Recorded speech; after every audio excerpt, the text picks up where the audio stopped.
Amen! Magandang umaga sa ating lahat, sisters. Ako si Ina Jose, and it's a privilege to share for us today about fruit of the righteous. Let's open our Bible in Proverbs 11 and verse 30. Sabi dito, the fruit of the righteous is a tree of life, and the one who is wise saves lives. Sa Tagalog, basahin natin. Ang ginagawa ng mga taong matuwid ay makakatulong sa iba upang mapabuti at mapahaba ang kanilang buhay. At madadala niya ang mga tao sa pamamagitan ng kanyang karunungan.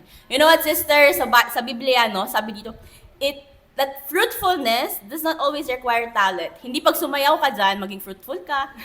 Hindi pagka nagkanta ka, maging fruitful ka. But sabi dito, it's balance.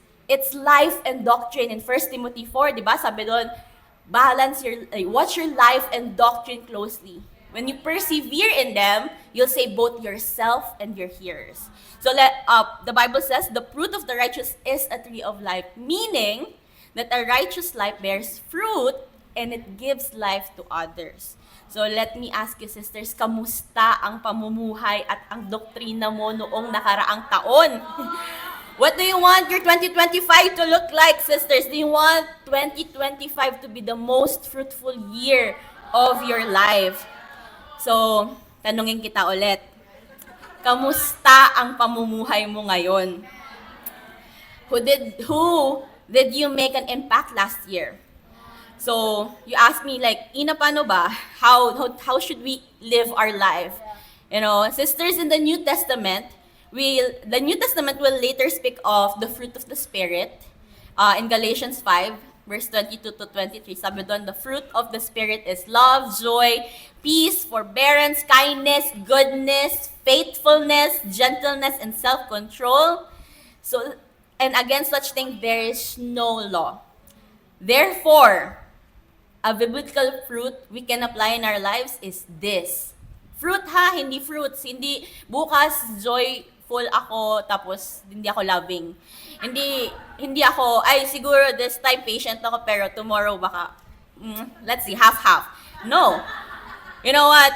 I understand na when it's hard, sisters, kapag medyo nahihirapan tayo sa pamumuhay natin bilang Kristiyano, it's so hard to do the right thing. Ang hirap. You know what? Last year when the storm hit Naga, it was really traumatic. Like for me, feeling ko, akala ko lalabas na yung baby ko eh. But no, it was really hard. Nakita mo ang dumi, ang kalat, everywhere you go, you see people crying. It was really hard. But you know what? While everyone was busy doing and cleaning their homes, disciples in Naga took the opportunity to help out our neighbors. You know, disciples did that not because they were told, but because they believed that as disciples, it was the righteous thing to do. That the righteous thing to do is, even though it's hard, disciples having a hard time, we still let our light shine. And because of that, we made an impact in our neighborhood. And last year, one of our neighbor, si Mommy Zenny, she was baptized. You know what? For Mommy Zenny, she's been attending the church in Naga for years. Pero hindi yung lesson yung naka-impact sa kanya.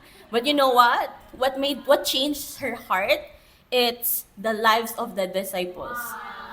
She saw how disciples really welcomed her, helped her, embraced her when even her family is not present at that time. You know, sisters, God's blessing for fruitfulness is not circumstantial. It depends on our righteousness. Amen? We are not fruitful because we can. We can be fruitful because God can. Now, let's talk about the doctrine part. Okay, when we say doctrine, we talk about the truth, the Bible. So, let me ask again, kamusta ang ating pagbubukas ng Biblia? No? We will not become Bible masters if we rely on verse of the day, sisters. That's the truth. Okay?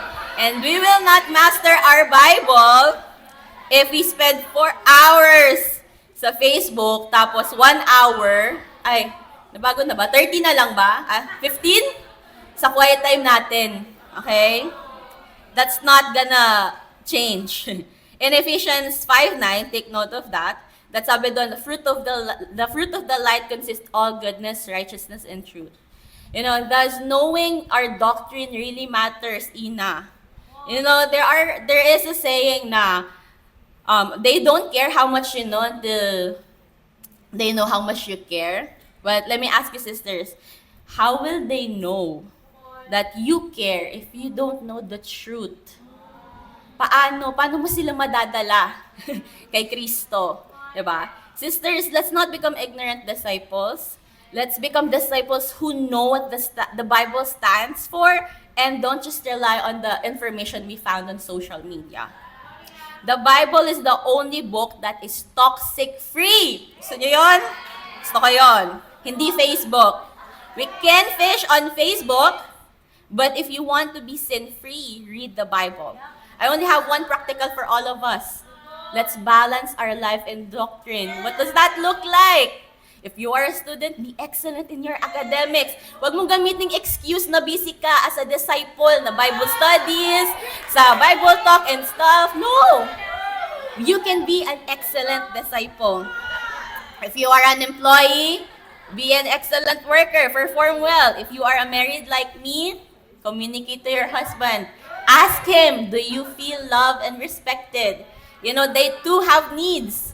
So again, sisters, for us to bear fruit, let's balance our life and doctrine.